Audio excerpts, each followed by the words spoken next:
Hi everyone, we're doing a Pokemon tier list. Something simple, something easy. It's all shuffled here, but I'm going to try to go through first gen to last gen. So yeah, let's get started.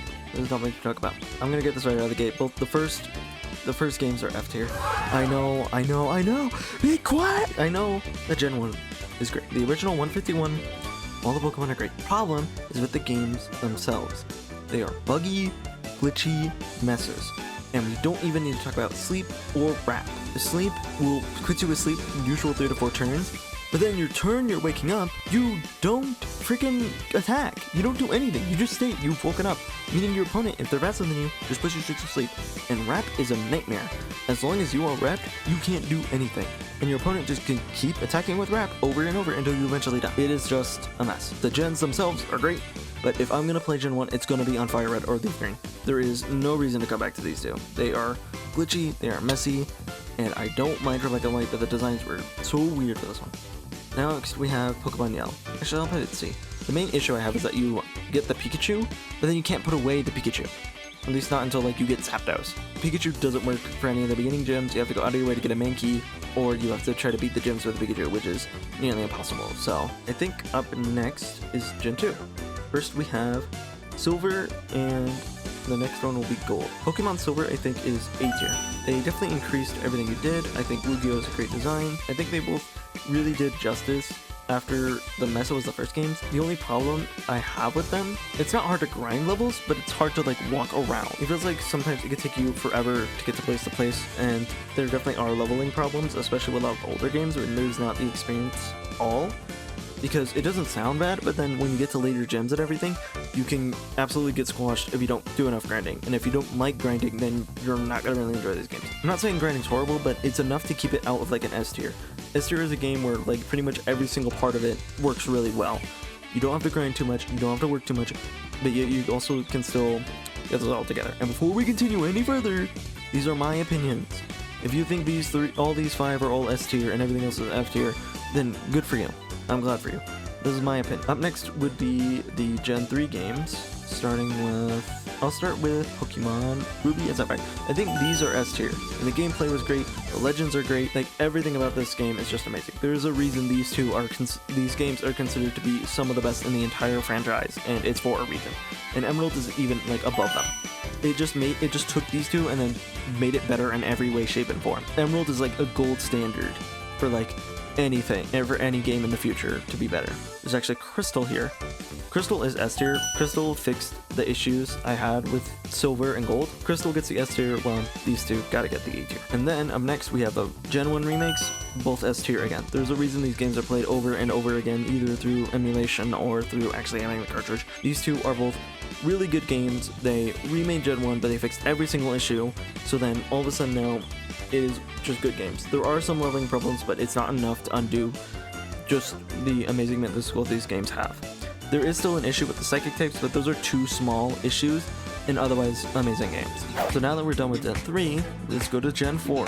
First is Diamond and Pearl. I'm gonna put them in A tier. That's specifically for a few reasons. One being there's several Pokemon that you can get the pre-evolution for before the Elite Four, but you can't actually evolve them till after the Elite Four.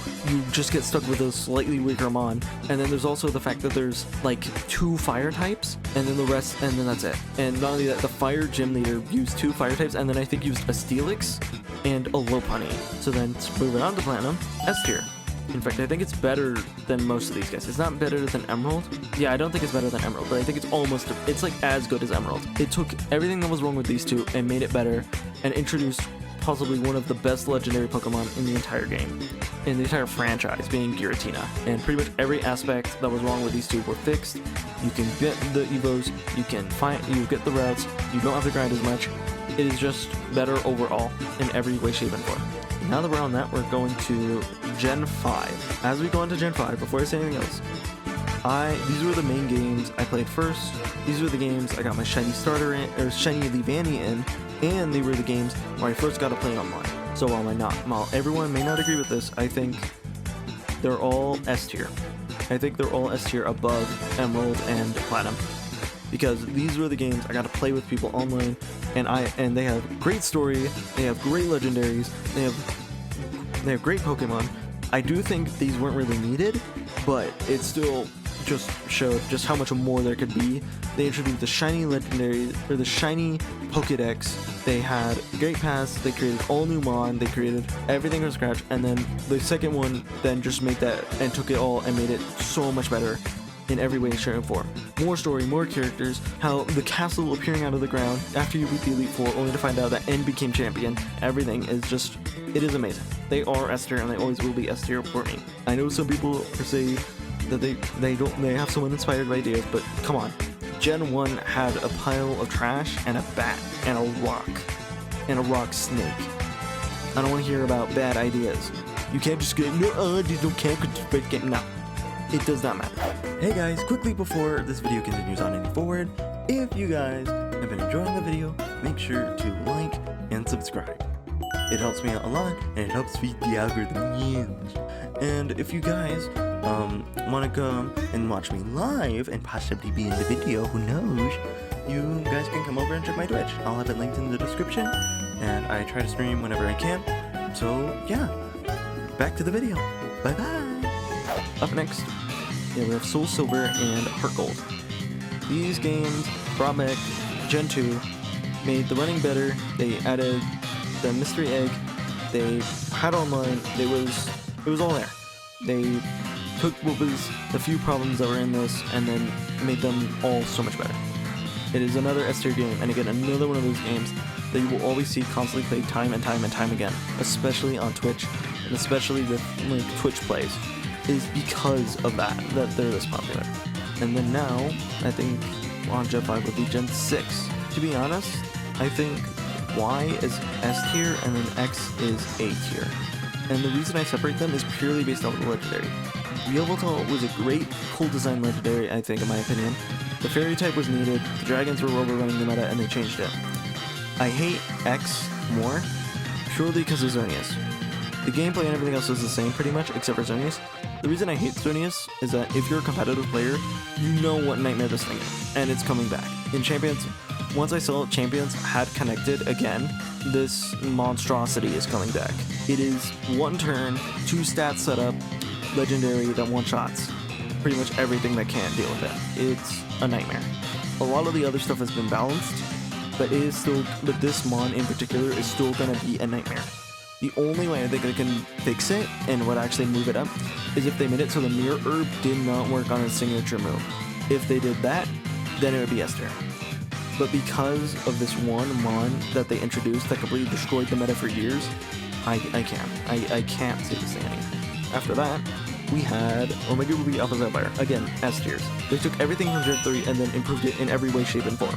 Oh, again, new Omegas, all on Mon that deserve them, except for maybe Rayquaza, but even then, Mega Rayquaza still lost to Xerneas, so not really that important when you really think about it. Omega Ruby and Alpha Sapphire added also the Primal forms, which is, again, just Mega, but they look so amazing.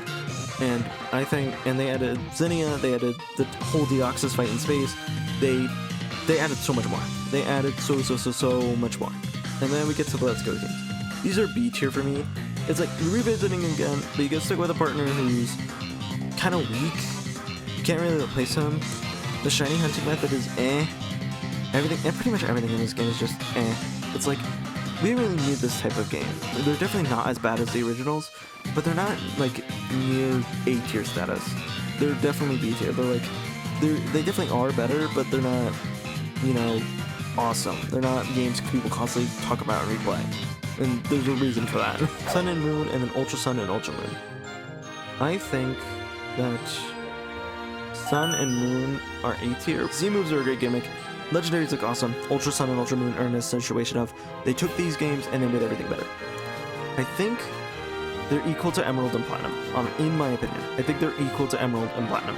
Necrozma was added. They added the best, I think one of, if not the best soundtrack in the game with Necrozma's boss fight. And while it can be a hard fight, pretty much everyone knows it at this point. So as long as you bring the Totem Mimikyu, you pretty much just counter the entire thing. So it's just kind of like, is there really a reason for that to be called a hard fight anymore? Like Cynthia, no matter what team you build, you're always gonna have a hard fight. But these two, you're not gonna have that hard of a fight against the Necrozma anymore. And this also had one of the best shining hunting methods, and one of the few methods where everyone could get all the shinies they needed. it's actually still really good and really good in my opinion. Sword and Shield, oh boy. How do I do this? I think they're both A tier. I don't think they did enough. They're the first games with DLCs. I think they're top of A tier, almost S tier. The main thing that's holding them back is that the starters were very lackluster. Leon is constantly about to let this great guy, and it's like 6 turns of dopamine. They made it way too easy. Eternatus was pretty cool, the dogs are pretty cool, but it's not enough to undo all the problems this game had. And then now we have Scarlet and Violet. If I would be ranking them when they first came out, they'd be B tier. There were so many bugs and so many problems. If I'm ranking it now, after everything that's happened, I personally think these two are the best games in the entire franchise, even over these guys. The characters are amazing, the story is amazing, there's multiple routes, it's open world, there's the DLC, again, is amazing. Kirin and Carmine, and then Kirin going crazy, fighting Terapagos, he actually catches them, and then Terapagos goes crazy. Again, Scarlet and Violet are just everything. Everything you can want in the Pokemon game these two had. When they first released, they were glitchy, they were weird, they were broken, and they'd definitely be B tier because of all of that, but I'm not doing it based on how they came out. I'm doing it how they are now. And how they are now is S freaking tier. Free extra DLC epilogue. Again, this is my own personal opinion. As you can see, a lot of them are S tier and A tier. There's only a few that really don't make the mark, and it's either being basically what I consider cash grabs, or they were the first in the franchise, so they weren't polished yet, they weren't made properly yet, and then everything else is either A or S tier. There's a reason Pokemon is one of the best and most highest grossing franchises in the entire world. It's because they know what they're doing most of the time. Actually, you know what? I'm actually gonna do something. SS tier. Like, these are by far the best games. Like, not even close. And then this is where I put these games. I'll also toss in Emerald and Platinum, and I'll make it Ruby and Alpha Sapphire. But I won't toss Ultra Sun and Ultra Moon. So yeah, I added the S tier, and basically remakes that improved everything about the game, and then a few of my own personal bias stand-ins. I know there's gonna be people mad at this, but I genuinely think these games are amazing. It might just be nostalgia blinding, but I do not care. These games are all triple S or double S tier. We have S tiers, and then we have A's, B's, C's, and the 2 F's that are just... Thank you guys so much for watching.